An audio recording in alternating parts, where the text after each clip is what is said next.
إن في خلق السماوات والأرض واختلاف الليل والنهار لآيات لأولي الألباب۔ بلا شبہ آسمانوں اور زمینوں کی پیدائش اور رات اور دن کی اختلاف میں عقل والوں کے لیے ضرور نشانیاں ہیں۔ جن کو اللہ تعالیٰ نے عقل عطا فرمائی، جن کے پاس عقل سلیم ہے، وہ کائنات کے اس نظام کو دیکھ کر بہت سی نشانیوں سے ہدایت پاتی ہیں اور وہ عقل والے ان نشانیوں کو سمجھتی ہیں۔ تو اللہ پاک نے فرمایا ان فی خلق السماوات والارض واختلاف اللیل والنہار لآیات لأولی الالباب۔ بلا شبہ آسمانوں اور زمینوں کی پیدائش، آسمانوں کا ذکر اور پھر زمینوں کا ذکر، اور اس کے بعد واختلاف اللیل والنہار، اور رات اور دن کے جو اختلاف ہے، رات کے بعد دن کا آنا، دن کے بعد رات کا آنا، اس میں عقل والوں کے لیے ضرور نشانیاں ہیں اس کے اندر ہی ان سے۔ تو اب پچھلی آیت میں جیسے کہ آپ نے پڑھا تھا کل کہ آسمانوں اور زمینوں کا جو ملک ہے یہ اللہ ہی کی ملکیت میں ہے۔ بے شک اللہ ہر چیز پر قادر ہے۔ وَلِلَّهِ مُلْكُ السَّمَاوَاتِ وَالْأَرْضِ وَاللَّهُ عَلَى كُلِّ شَيْءٍ قَدِيرٌ۔ اور آسمانوں اور زمینوں کا ملک اللہ ہی کی ملکیت میں ہے اور اللہ ہر چیز پر قادر ہے۔ اب فرمایا یہ جا رہا ہے کہ ان فی خلق السماوات والارض، بلا شبہ آسمانوں اور زمینوں کی پیدائش، واختلاف اللیل والنہار، اور رات اور دن کے اختلاف میں، لآیات لأولی الالباب، عقل والوں کے لیے ضرور جو ہے اس میں نشانی ہے۔ تو پچھلی آیت میں تو اللہ پاک نے یہ فرمایا تھا کہ آسمانوں اور زمینوں کا جو ملک ہے یہ اللہ کی ملکیت میں ہے اور بے شک اللہ تعالی ہر چیز پر قادر ہے، یعنی کہ تمام آسمانوں اور زمینوں کا مالک اور خالق، مالک بھی وہی ہے اور خالق بھی وہی ہے، اللہ تعالی ہی ہے۔ لہذا وہی عبادت کا مستحق ہے، اللہ تعالی جن سے وہی عبادت کا مستحق ہے۔ اس سے پہلے بھی اللہ تعالی نے سورۃ البقرہ کے اندر آیت نمبر 164 کی تفسیر میں ہم گزر چکے، اللہ تعالیٰ نے ان 3 دلیلوں کے علاوہ 5 اور دلیلوں کا بھی ذکر کیا تھا جو سورہ بقرہ کی تفسیر کے اندر ہم گزر چکے ہیں۔ وہاں سے اللہ پاک نے فرمایا دیا یہاں تو آسمانوں کا ذکر کیا، زمینوں کا ذکر کیا اور رات اور دن کے اختلاف کا ذکر کیا۔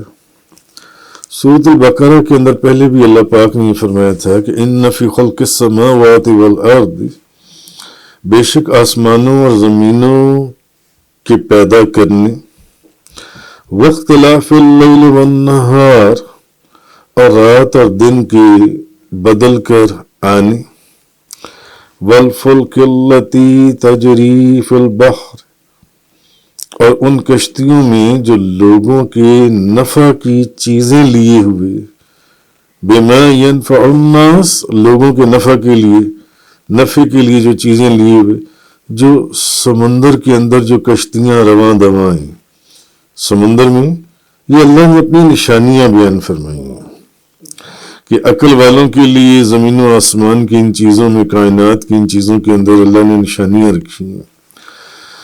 وَمَا أَنزَلَ اللَّهُ مِنَ السَّمَاءِ مِن مَّاءٍ فَأَحْيَا بِهِ الْأَرْضَ، اور اس پانی میں جو اللہ نے آسمان سے نازل کیا۔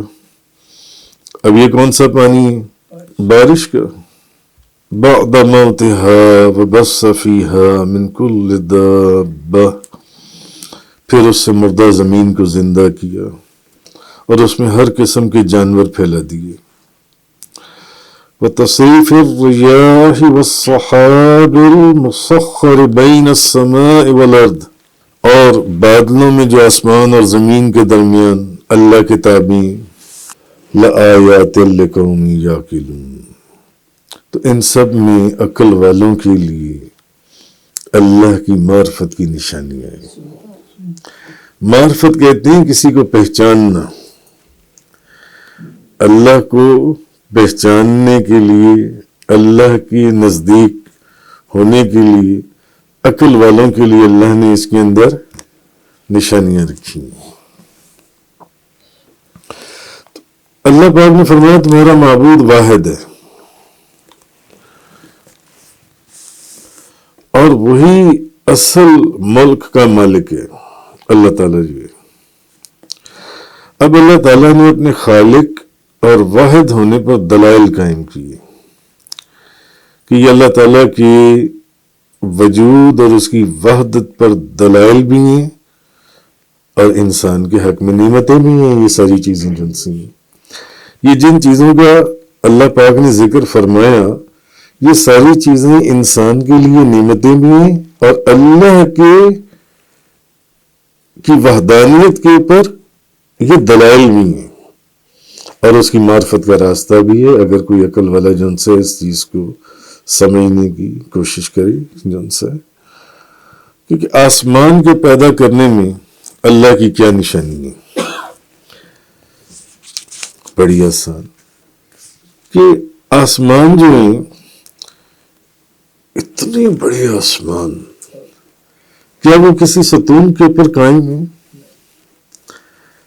آپ ایک 5-10 فٹ کی چھت جون سی ہے بغیر ستونوں کے کھڑی کر سکتی ہیں؟ جس میں کوئی ستون نہ ہو، جس میں کوئی دیوار نہ ہو، کھڑی کر سکتی ہیں؟ نہیں کھڑی کر سکتی. اتنے بڑے آسمان بغیر ستونوں کے، بغیر دیواروں کے قائم ہیں. نہ اس کے اوپر کوئی ایسی چیز ہے جس سے وہ لٹکا ہوا ہو. آسمان جون سی ہیں، آسمانوں کو کوئی زنجیروں سے لٹکا دیا گیا ہو. چلو نیچے سے تو ستون موجود نہیں ہے، اوپر سے کوئی زنجیریں موجود ہوں، کوئی سنگلیاں موجود ہوں جیسے شینڈلیئر کو لٹکایا جاتا ہے، ایسا بھی نہیں. تو عام عادت کے خلاف بغیر ستونوں کی آسمانوں کو قائم رکھنا بغیر کسی زبردست قادر اور خالق کے ممکن ہی نہیں ہے. یہ کوئی زبردست قدرت والا، کوئی زبردست قدرت والا خالق، ایسا مالک ہے جس نے اس کو اوپر سے بغیر زنجیروں کے اور نیچے سے بغیر ستونوں کے اس نے آسمانوں کو جنسا ہے، اس نے قائم کیا ہوا ہے، قائم کیا ہوا ہے. اچھا، پھر زمین میں سمندر اور دریا. اب زمین کے اندر بھی اس کی نشانیاں ہیں کہ زمین میں سمندر بھی ہیں اور زمین میں دریا بھی جاری ہیں، معدنیات بھی ہیں، جنگلات بھی ہیں، باغات بھی ہیں، فصلیں بھی ہیں، اور ان سب میں اللہ تعالیٰ کے وجود پر نشانیاں ہیں. ان سب چیزوں کے اندر سمندروں کی جو روانی ہے اور زمین کی پیداوار کا ہمیشہ ایک جہت یا ایک نظام کے پر قائم رہنا، یہ بتاتا ہے کہ ان سب کا بنانے والا ایک ہے، کوئی دو نہیں ہے، کوئی تین نہیں ہے. کیونکہ اگر دو ہوتے یا تین ہوتے تو آج اگر سیب کے درخت پر سیب لگا تو کل سیب کے درخت پر انگور لگ جاتا یا تربوز لگ جاتا. وہ کہتا کہ میں نے اس کے اوپر تربوز لگانا ہے، میں نے اس کے اوپر سیب لگانا ہے. جن سے اس کا مطلب یہ کوئی ایک ہی ہے، ان کو پیدا کرنے والا، ان کو بنانے والا. اسی لیے کبھی سیب کے درخت سے انگور پیدا نہیں ہوتا، اور نہ ہی کبھی سمندر کا جو نظام ایک چل رہا ہے وہ بدلتا ہے۔ اچھا، پھر دن اور رات میں نشانی ہے۔ دن کو روشنی اور رات کو اندھیرے کے لیے بنایا گیا، آرام کے لیے۔ پھر دن اور رات میں کمی اور بیشی کا نظام ایک بہت بڑی حکمت لیے ہوئے۔ ہمیشہ جون اور جولائی میں دن بڑے ہوتے ہیں اور راتیں چھوٹی ہوتی ہیں، اور نومبر اور دسمبر میں راتیں بڑی ہوتی ہیں اور دن چھوٹی ہوتے ہیں۔ اور اس نظام میں کبھی کوئی فرق آتا ہے؟ کبھی کوئی فرق نہیں آتا۔ تو اس سے بھی معلوم ہوا کہ اس نظام کا خالق ایک ہی ہے، واحد ہے۔ اگر واحد نہ ہوتا تو پھر ایک دفعہ جون جولائی میں دن بڑی اور راتیں چھوٹی، تو اگلی دفعہ جون جولائی میں دن چھوٹے اور راتیں بڑی ہو جاتی۔ نہیں، ایسا نہیں ہے، نظام ایک ہی طرح چل رہا ہے۔ تو سمندروں پر رواں دواں کشتیوں میں نشانی ہے۔ سمندروں کے اندر جو کشتیاں چل رہی ہیں، جہاز چل رہی ہیں، بحری جہاز چل رہے ہیں، محض اللہ کی قدرت سے پانی پر وہ قائم ہے، اور لوگوں کو ان کے ساز و سامان کو لے کر ایک مقام سے اتنے دور کے مقام، بلکہ اب تو ایسے ایسے بحری جہاز ہیں جو پورا شہر کی طرح آباد ہیں۔ اتنے بڑے بحری جہاز جن بحری جہازوں کے اوپر رن وے بنے ہوئے ہیں، میلوں لمبے رن وے جن سے، اور ایک نہیں ہزاروں 10,000 کنٹینرز کو لے کر وہ سمندر کے اندر سفر کرتے ہیں۔ یہ اللہ کی قدرت کی نشانی ہے وہ جن سے۔ تو اس طرح ایک مقام سے دوسرے مقام کی طرف وہ لے کر چلتے ہیں۔ اچھا، اب ہمیشہ لکڑی اور پلاسٹک کی جو چیزیں یہ سمندر سطح آب پر آ جاتی ہیں اور قائم رہتی ہیں اور تیرتی ہیں، اور لوہا اور پیتل وغیرہ کی جو چیزیں ہیں یہ ڈوب جاتی ہیں۔ تو ان تمام چیزوں کا بھی واحد طبعی شعور یہ بتاتا ہے کہ ان کا پیدا کرنے والا یا ان کا بنانے والا وہ ایک ہی ہے، اس کے علاوہ کوئی نہیں ہے۔ پھر بارش میں اللہ تعالیٰ کی قدرت پر نشانی ہے کہ کس طرح بخارات سے حاصل شدہ جو پانی ہے یہ فضا میں جمع ہوتا ہے اور پھر منتشر ہو جاتا ہے، اور پھر اس زمین اور جہان کی بقا کے لیے یہ کیسا عجیب و غریب رول ادا کرتا ہے یہ پانی جون سے، اور پھر اس سے سبزی اور پھلوں کو کس طرح طاقت ملتی ہے۔ تو اس نظام کی وحدت بھی یہ چیز بتاتی ہے کہ اس کا بنانے والا ایک ہی ہے۔ تو زمین میں اللہ تعالیٰ نے جو حیوانات پیدا کیے، حشرات الارض پیدا کیے، پھر ان میں عجیب و غریب حکمتیں اور فائدے رکھے۔ مثلا کچھ جانور انسان کی خوراک کے لیے حلال کر دیے، ایسا ہے ہی نہیں ہے۔ کچھ جانور اللہ نے انسانوں کی خوراک کے لیے حلال کر دیے، اور کچھ جانور انسانوں کے امتحان کے لیے حرام کر دیے۔ ان کے قریب نہیں جانا، ان کو نہیں کھانا۔ اچھا، کچھ جانوروں کو سواری کے لیے مخصوص کر دیا، کچھ جانوروں کو انسان کے کھانے کے لیے حلال کر دیا، کچھ جانوروں کو انسان کے امتحان کے لیے حرام کر دیا، کچھ جانوروں کو انسانوں کی سواری کے لیے مخصوص کر دیا، اور کچھ جانوروں کو عبرت کے لیے پیدا کیا۔ اور کتنے جانور ایسے ہیں، ہزاروں جانور ایسے ہیں یا حشرات الارض کے جن کو پیدا کرنے کی حکمت تک پہنچنے کے لیے ہماری عقل عاجز ہے، ہم وہاں تک پہنچ ہی نہیں سکتے۔ تو یہ سب اللہ تعالیٰ کی جو یہ تمام جانوروں کی پیدائش اور نشو و نما، ان کی موت کا نظام واحد متعدد نہیں ہے ان کا جو نظام ہے، تو پھر اس کا پیدا کرنے والا جو ہے وہ ایک سے زیادہ کیسے ہو سکتی ہیں؟ وہ بھی ایک ہی ہے جو سارے نظام کو چلا رہے۔ تو ہواؤں میں اللہ تعالیٰ کی قدرت پر بہت نشانیاں ہیں۔ آپ طبیبوں سے پوچھیں، حکیموں سے پوچھیں، سائنٹسٹ سے پوچھیں تو وہ بتائیں گے کہ بعض ہوائیں بھانج ہوتی ہیں، بعض ہوائیں سمر آور ہوتی ہیں جو پھلوں کو لے کر آتی ہیں، بعض ہوائیں جب شروع ہوتی ہیں تو پھول کھلنا شروع ہو جاتی ہیں، بعض ہوائیں سرد ہوتی ہیں، بعض ہوائیں گرم ہوتی ہیں، اور بعض ہوائیں فصلوں کو اجاڑ دیتی ہیں، اور بعض ہوائیں ہلاکت کا سبب ہوتی ہیں. کیونکہ اچھا پھر اس ہوا کے ذریعے انسان سانس لیتا ہے، اسی ہوا کے لیے.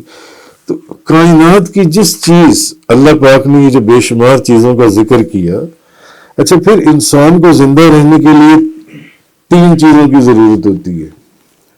ایک خوراک، دوسرا پانی، اور تیسرا ہوا. یہ 3 چیزیں انسان کے لیے ضروری ہیں زندہ رہنے کے لیے. اچھا ایک خوراک، دوسرا پانی، اور تیسری ہوا. اچھا خوراک کے بغیر انسان چند دن زندہ رہ سکتا ہے یا نہیں رہ سکتا؟ بتائیں. تو خوراک کو اللہ تعالیٰ نے، آپ دیکھیے کہ خوراک کے بغیر وہ چند دن زندہ رہ سکتا ہے. تو خوراک حاصل کرنے کے لیے اسے روزی حاصل کرنے اور مشقت کرنے کا مکلف بنا دیا. چلو محنت کرو، روزی کماؤ، اس سے خوراک خریدو اور کھاؤ. ایسے ہی ہے نا، خوراک کے بغیر چند دن آدمی انسان زندہ رہ سکتا ہے. اچھا پانی کے بغیر، پانی کے بغیر بھی اس سے کچھ عرصہ کم جو ہے، پانی اس سے ذرا زیادہ ضروری ہے. تو پانی کون سا ہے؟ وہ بھی اس کو آرام سے مل جاتا ہے. پانی کی شدید ضرورت ہے تو پانی آرام سے مل جاتا ہے. اور ہوا کے بغیر انسان 2 منٹ بھی زندہ رہ سکتا ہے. تو اب ہوا کے لیے اس نے بھی مشقت کا نظام پیدا کیا؟ نہیں، فری میں، بغیر محنت کے، جہاں چاہو جتنی چاہو ہوا لیتے جاؤ. یہ عجیب و غریب. اگر اللہ کی وحدانیت یا اللہ کی معرفت جو اللہ کے نزدیک کرتی ہے، تو اس اللہ کی بنائی ہوئی جو کائنات ہے، اس کی چیزوں کے اندر غور کرنا، اور ان چیزوں میں غور کرنا، یہ بزرگان دین، صالحین، اولیاء اعظام، یہ ان کا کام ہے کہ وہ ان چیزوں کے اندر غور کرتے ہیں. تو یہ ساری چیزیں، تو خلاصہ یہ کہ انسان کو چاہیے کہ ان تمام مظاہر قدرت میں غور و فکر کرے، غور کرے، فکر کرے. یہ ساری کائنات یہ کوئی اتفاق نہیں ہے یا یہ کوئی حادثہ نہیں ہے، اس کا چلانے والا کوئی ہے، اور وہ واحد ہے، اور وہ علیم ہے اور حکیم ہے. اس لیے اب اللہ پاک نے یہ فرمایا یہاں پر سورہ آل عمران کے اندر، ان فی خلق السماوات والارض واختلاف اللیل والنہار لآیات لأولی الالباب. بلا شبہ آسمانوں اور زمینوں کی پیدائش اور رات اور دن کے اختلاف میں عقل والوں کے لیے ضرور نشانی ہے. عقل والوں کے لیے ضرور نشانی ہے، جن کو سوچنا چاہیے، جن کو سمجھنا چاہیے، جن کو غور کرنا چاہیے. ایک اسکالر وہ ایک بیری کے درخت کے نیچے لیٹے ہوئے تھے. اب اسکالر کا کام کیا ہے؟ سوچنا. میرا نام ان کا میرے ذہن میں آ رہا ہے، مگر چونکہ کنفرم نہیں ہے اس لیے میں لینا نہیں چاہتا کہ وہی تھے یا کوئی اور تھے. چلو کوئی اسکالر بیری کے درخت کے نیچے لیٹے ہوئے اور سوچ رہے ہیں کہ یار اب اسکالر کا کام سوچنا ہے. تو سوچ رہے ہیں کہ یار اتنے بڑے درخت کے اوپر اللہ پاک نے چھوٹے چھوٹے بیر لگا دیے، چھوٹے چھوٹے بیر. اتنا موٹا تنا، اتنا بڑا درخت، اس کے اوپر چھوٹے چھوٹے بیر لگا دیے، اور ایک چھوٹی سی کمزور سی بیل کے اوپر اتنے اتنے بڑے تربوز لگا دیے. ہونا تو یہ چاہیے تھا کہ تربوز اس درخت پر لگائے جاتے اور بیر جون سی اس کمزور سی جو زمین پر بیل ہوتی ہے اس کے اوپر لگائے جاتے. ابھی وہ یہ سوچ ہی رہے تھے، کیونکہ لیٹے ہوئے تھے اس درخت کے نیچے اور دیکھ رہے تھے، ایک بیر گرار سر کے اوپر آ کر لگا. جب ان کے سر کے اوپر وہ بیر آ کر لگا تو اللہ نے معرفت کا دروازہ کھول دیا. اب ان کو سمجھ نہیں آیا اور توبہ فرمائی، یا اللہ تیرے ہر کام میں بڑی حکمت. تو ہی جانتا ہے کہ تو نے جس چیز کو جہاں جس کے وجود میں رکھا ہے وہ اسی کے قابل تھا، وہ اسی کے قابل تھا، یہ تو جانتا ہے تو نے جس کے وجود میں جو چیز رکھی ہے۔